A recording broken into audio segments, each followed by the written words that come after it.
starts now. Good afternoon. Thanks for joining us for News 13 First Edition. I'm Jordan Titus and Annette is off today. First, let's take a look at your forecast. Chief Meteorologist Frank Johnson joins us in the Weather Center. And Frank, after a couple days of relief, I hear the heat is making a comeback for the weekend. Yeah, temperatures already back into the 90s, and it's going to keep warming up as we head through the next couple of days. Currently, Viper 13 real-time radar not really showing much as far as rain, but we do have one lone thunderstorm right over Murrells Inlet, so some of us getting a good dousing, but that should be it for the rain. Most of us will stay dry. Really not a whole lot of moisture across the Carolinas. It's all been pushed to our south, and that's where it's going to stay for the next couple of days. Temperatures on the hot side, temperatures right around 90 degrees along the coast. Mid-90s inland areas. We do have heat index values that have topped 100 degrees today. So the heat is back and it's going to continue heading into the weekend. Our forecast for tonight, mainly clear, warm and muggy in the 70s and into the 90s again tomorrow. Even by lunchtime, we'll be in the 90s. I'll have a look at how hot it's going to be for the weekend coming up. Thanks, Frank. We continue our coverage into a Pawleys Island church-run school where Warren Perry, a registered sex offender, was a volunteer. A community meeting was held last night where dozens of people packed Pawleys Island Community Church to demand answers from senior pastor Don Williams. Williams said they were aware of Perry's conviction, but believed he was following the conditions of his probation while under what they called strict supervision. Parents vocally questioned church leadership, and many expressed feeling their trust had been betrayed. News 13's Cameron Townsend went to Williams' residence earlier today to ask for comment, but no one answered the door. Cameron also reached out to the Department of Social Services, who said they are aware of the incident and Perry's alleged connection and status as an employee and/or volunteer is under investigation. DSS responded in part with the following statement.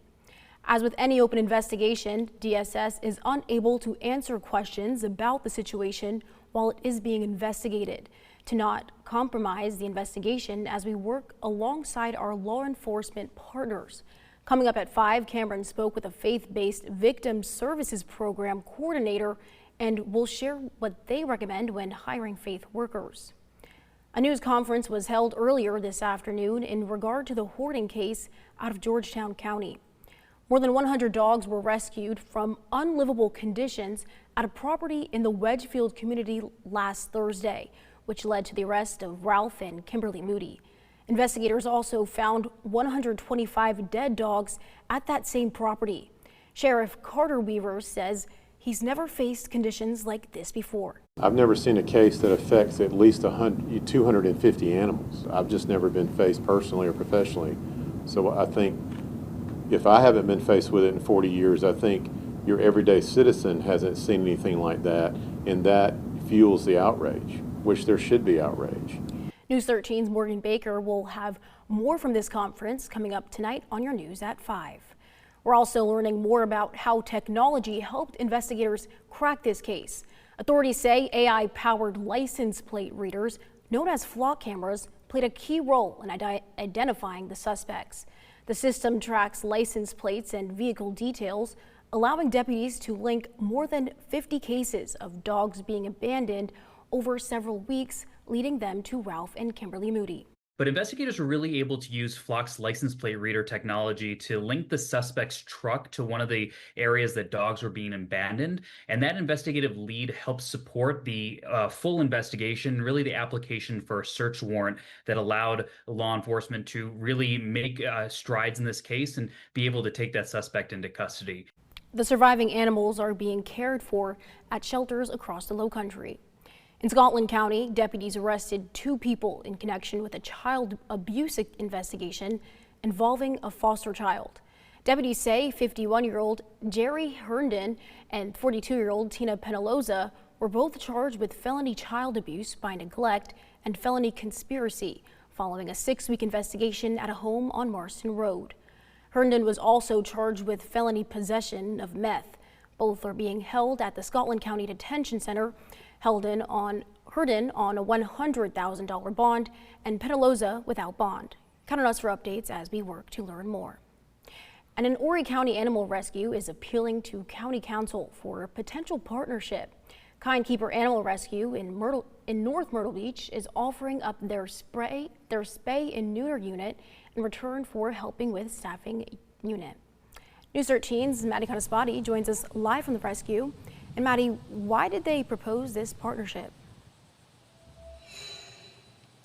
Jordan, the organization says Horry County has an overpopulation problem that can be solved through spaying and neutering. And while the county doesn't have a mobile clinic on hand, the rescue has offered theirs up in exchange for veterinarians. Now, Kind Keeper has helped to rehabilitate rescued animals and find homes for them. One of their biggest missions is preventing the growing number of stray animals through spaying and neutering. The organization recently purchased a mobile clinic that could hold at least 3 veterinarians, but rescue employees say those vets aren't easy to find. On Tuesday, founder Belinda Merowitz went before council proposing the partnership between the two bodies. Brittany Hauser with Kind Keeper says the need for the partnership emerged as the rescue prepares to change facilities. We are moving into our new building, which means we're going to take on more of the responsibility in the county. We're going to be able to house 3 times the amount that we can now. So at this point, we don't just need help. We need a partnership that's open communication and hopefully put in a program moving forward.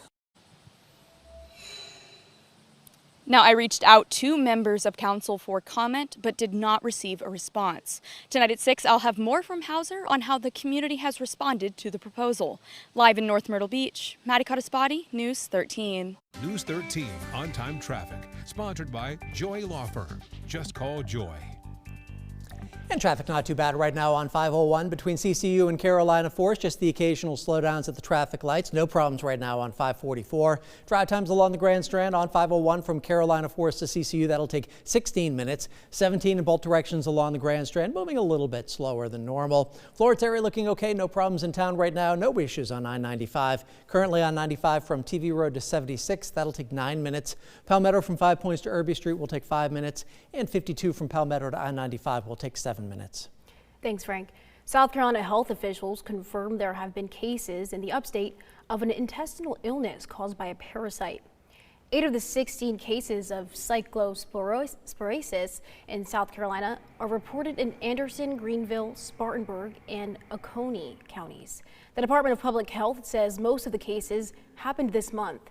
DPH officials say South Carolina is not part of the multi-state outbreak. Illnesses have been reported in 31 states with more than 300 cases in North Carolina.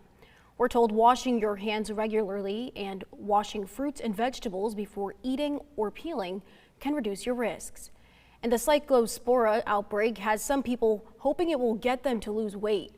This viral trend now has doctors issuing a much needed warning. They say weeks of severe diarrhea and dehydration are not great ways to shed pounds. In fact, most of the weight loss comes from loss of fluids and not eating from lack of appetite. That can have adverse effects on your body and can be dangerous for people with underlying medical conditions and older adults. President Trump's pick to lead the Centers for Disease Control is facing tough questions over the outbreak. Dr. Erica Schwartz faced the Senate Health Committee, making the case that she is ready to lead the CDC through some of its biggest challenges. The latest health threat facing the country is the cyclospora outbreak. Washington Senator Pat Murray questioned Schwartz about the Trump administration changes to the program meant to track outbreaks like this. Is there any scientific or medical justification for CDC having eliminated mandatory reporting of that parasite? Senator, this is the first I've heard of that. Cyclospora, as you know, is a terrible, terrible disease. As you mentioned, watery, explosive diarrhea. It's something that you would not want anyone to experience. The Senate Health Committee will now decide whether to advance Schwartz's nomination to the full Senate. And it's heating up across the Carolinas. We made it into the 90s today. I'll have a look at how long this hot weather is going to last coming up.